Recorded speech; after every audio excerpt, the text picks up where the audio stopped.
안녕하세요. HSK 강사 김민정입니다. 이 시간에는 8월 HSK 5급 시험을 대비해서 대비 특강을 진행해 보도록 하겠습니다. 이 시간에는 저희가 독해 이 부분을 집중적으로 공부를 할 건데요. 독해 이 부분 같은 경우에는 그래 읽고 옳은 거 고르면 되지. 독해 1이 워낙 어렵고 독해 3은 또 많은 지문을 읽고 풀어야 되니까 하는데 의외로 문제를 풀어보면 독해 이 부분 10문항에서 반타작 정도만 하시는 분들도 굉장히 많아요. 이게 시간도 생각보다 굉장히 많이 잡아먹을 수 있는 영역이기 때문에 독해 이 부분은 시간 안에 빨리빨리 전략을 가지고 문제 푸는 게 굉장히 중요한 영역이라서 방심하면 안 된다라는 거 생각하시면서 살펴보도록 하겠습니다. 적중 문제 풀 겁니다. 제가 올해 대비 특강을 진행하면서 항상 말씀을 드리는 것이 문제를 통해서 공부를 하셔야 돼요. 물론 기초 단계에서는 우리가 이론을 공부를 하고 실전 문제를 푸는 게 맞는 방법이지만 시험이 다가올수록 문제를 굉장히 많이 풀어보시면서도 그 문제를 어떻게 푸는지, 어떤 순서로 푸는지, 그리고 이 문제가 도대체 어떤 출제 의도를 가지고 우리가 어떤 전략을 가지고 풀어야 되는지 이 공부가 수반되지 않으면 아무리 많은 문제를 풀어도 점수 향상에는 직접적인 도움을 줄 수가 없기 때문에 우리가 몇 문제 안 풀더라도 문제를 보면서 순서랑 의도 핵심 전략 확인해야 된다는 거, 이거 생각하시면서 본격적으로 문제 풀어볼게요. 오늘은 세 문항을 풀어볼 거예요. 근데 이게 문제 유형 자체가 너무나 명확한 거라서 그냥 지문 읽고 옳은 거 고르면 되잖아요. 별다른 전략이 없어 보일 수는 있는데 글의 종류가 달라요. 이야기 형식이 있는 경우가 있고 정보를 전달해주는 설명문이 있기 때문에 오늘 두루두루 한번 공부를 해보도록 하겠습니다. 61번 같은 경우에는 제가 일부러 이야기 형식의 글을 가지고 왔어요. 비록 짧더라도 이야기 형식인데 이게 나중에 여러분이 6급 시험을 보게 되면 이 형태가 듣기로 출제가 됩니다. 그래서 듣기를 들을 때 이제 듣고 옳은 걸 골라야 되는데 이야기 형식도 나오고 거의 지금 독해 이 부분과 유사하거든요. 5급과. 그래서 미리미리 그것도 다 생각하시면서 좀 보셨으면 좋을 것 같아요. 그럼 이야기 형식 한 문제 볼 거고 그 다음에 이제 62번과 63번은 우리가 정보와 지식을 얻을 수 있는 설명문으로 준비를 해보았습니다. 그래서 63번 같은 경우 이런 식으로 이제 보통 근데 62번은 설명문이고 63번은 제가 좀 교훈을 줄 수 있는 논설문의 형태도 출제가 되기 때문에 골고루 61, 2, 3을 문장의 종류별로 한번 문제를 풀어보도록 하겠습니다. 61번 볼게요. 자, 61번을 볼 건데 제가 지금 지문을 먼저 화면에 띄운 게 아니라 보기를 먼저 띄웠죠. 독해 이 부분은 별다른 큰 전략은 없습니다. 그러니까 우리가 문제를 풀면서 문제마다의 전략은 있을 수 있는데 가장 중요한 전략 중에 하나가 보기를 먼저 보는 거예요. 지문을 다 보고 보기 보는 게 아니라 보기 먼저 보고 그 보기 내용이 나오나 안 나오나를 확인하시는 게 시간도 절약을 할 수가 있고 내가 만약에 이 단어를 다 몰라. 이 지문을 내가 모르는 단어가 너무 많아서 해석이 안 돼도 같은 그림 찾기로 볼 수 있다는 거죠. A, B, C, D 중에서 이 내용이 비슷하게 어디에 나오지? 라는 걸 확인하면서 문제를 풀 수 있기 때문에 보기 먼저 읽는 게 굉장히 중요한데 문제는 선생님 제가 보기도 해석이 안 돼요. 그래도 주어랑 수어 정도는 나눌 수가 있어요. 여기서 자의주가 뭔지 몰라도 A랑 B랑 C는 자의주가 다 지금 주어예요. 그럼 이 자의주라는 게 지문상에 찾아서 그 이하에 수반되는 내용들이 맞는지 안 맞는지 확인하면 되거든요. 그러니까 시험 현장 가서 그 단어를 모른다고 쫄지 마세요. 문장 자체는 주어랑 수어로 되어 있기 때문에 누가 뭐 했어, 누가 뭐 했어의 그 정보를 확인하시면 된다는 거. 이건 6급에 듣기 1부분도 마찬가지입니다. 보기를 보면서 듣는 거니까요. 보시면 이 부잣집은 단지 양만 있어. 즈요 같은 경우는 이제 신경 쓰시는 게 좋죠. 양만 가지고 있는 거예요. 즈 같은 거. 그럼 이게 이제 정보가 옳고 그른지를 결정적으로 정하는 그런 단어가 될 수가 있다는 거죠. 자의주가 이 부자가 메칸동신 하면 뭐예요? 편지 자체를 농할 수가 없다라는 거구나 라는 거 참고하시면 좋을 것 같고요. 자의주에 놓고舍不得라는 표현이 오늘 굉장히 좀 중요한 표현 중에 하나예요. 근데 소를 빌리는 이야기가 나오거든요. 소를 빌리는데 근데 舍不得하면 셔가 버릴 사자예요.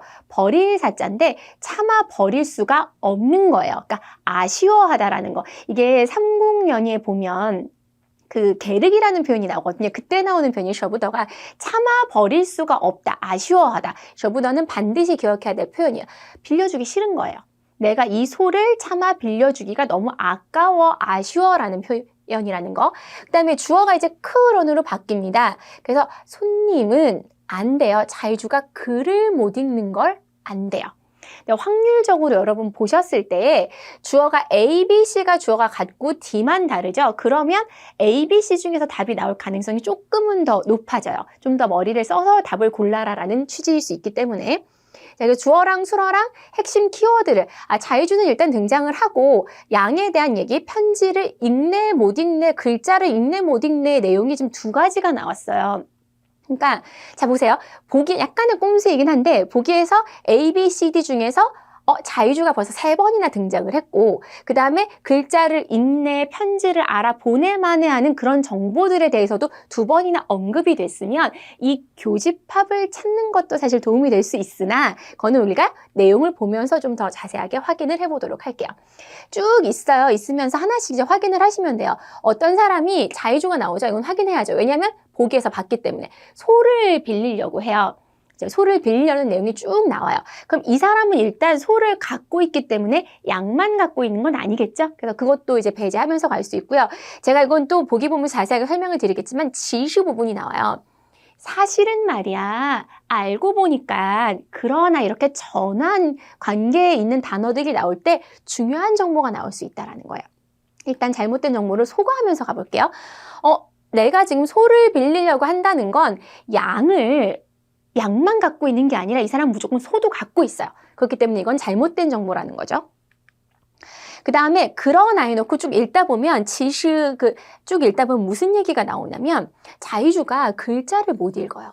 그러나 그가 두려운 거예요. 그러니 내가 글자를 못 읽는 걸 알까봐 두려워요. 왜 뒤로 갈 가능성이 크냐면 이게 싱크로율이 굉장히 높아요. 그러니 知道自己不是가 거의 지금 일치를 하기 때문에 D가 답인가 보다 라고 생각할 수 있는 파예요.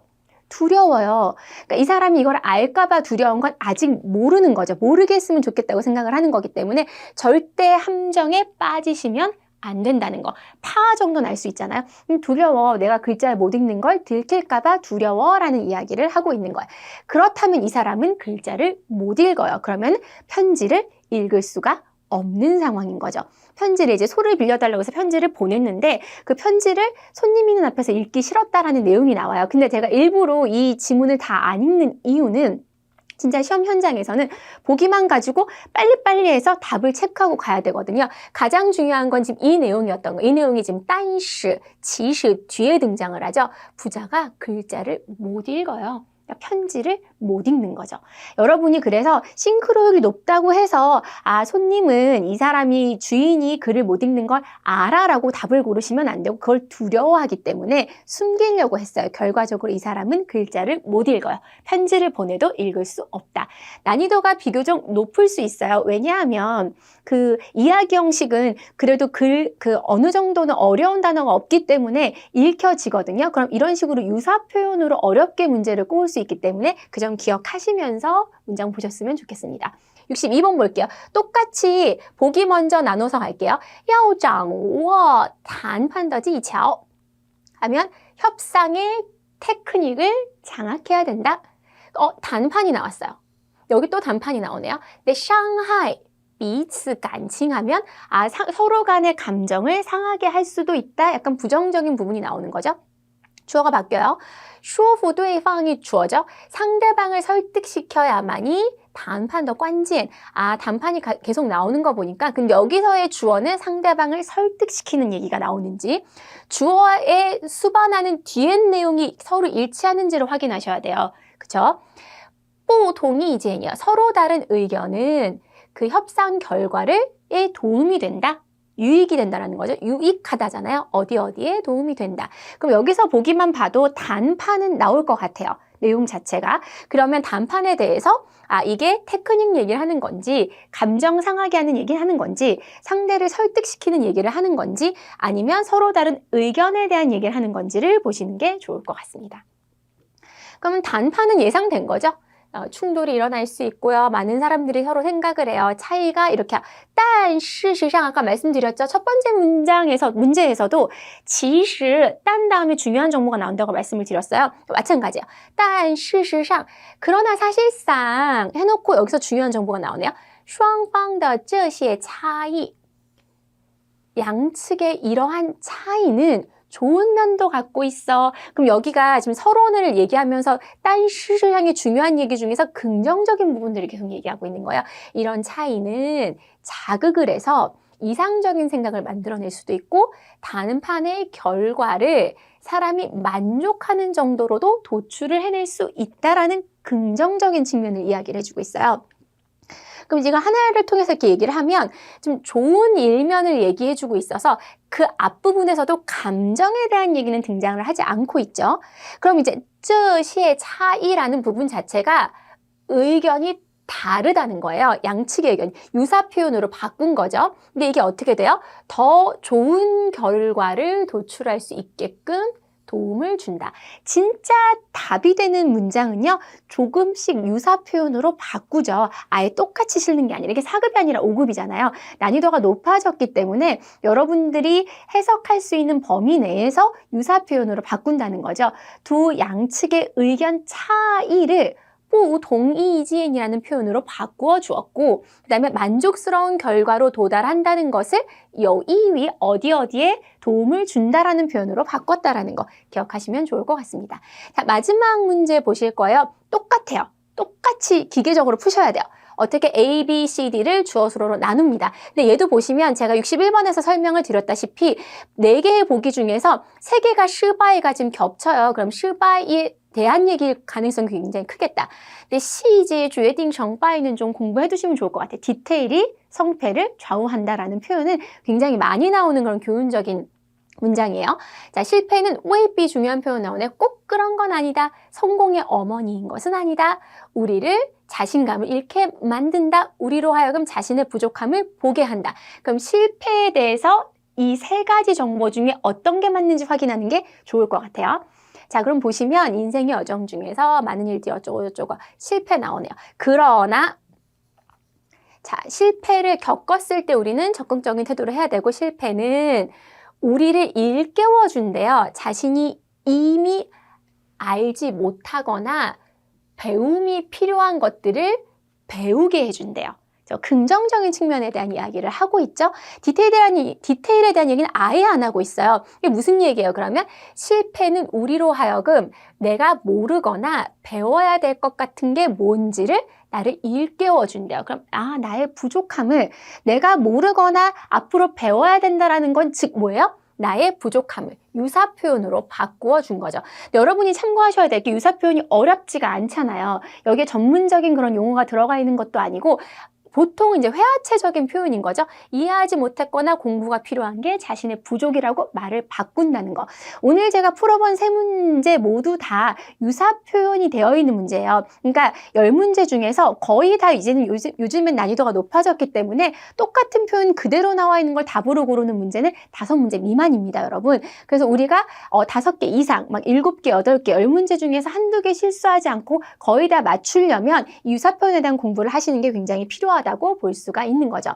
제시된 정보를 정확하게 분석해야 되는 게 출제 의도고요. 그러기에는 보기를 먼저 읽으면서 소거법을 쓰셔야지 우리가 정확하게 틀린 정보를 빨리빨리 제거하면서 맞는 정보에 도달할 수 있는 거니까요. 유사 표현은 여러분이 앞으로 공부하실 때도 항상 기억하면서 문제를 좀 푸셨으면 좋겠다라는 거. 이 점 기억을 하셨으면 좋겠습니다. 자, 오늘 풀었던 이 3문제를 통해서 독해 이 부분이 이런 거구나. 문제풀이 순서와 그리고 전략에 대해서 머릿속에 탁 넣으시고요. 시험 현장에서 그 모든 것들의 실력을 발휘하시면서 좋은 성적 거두시길 바라면서 이 수업 여기서 마무리 짓도록 하겠습니다.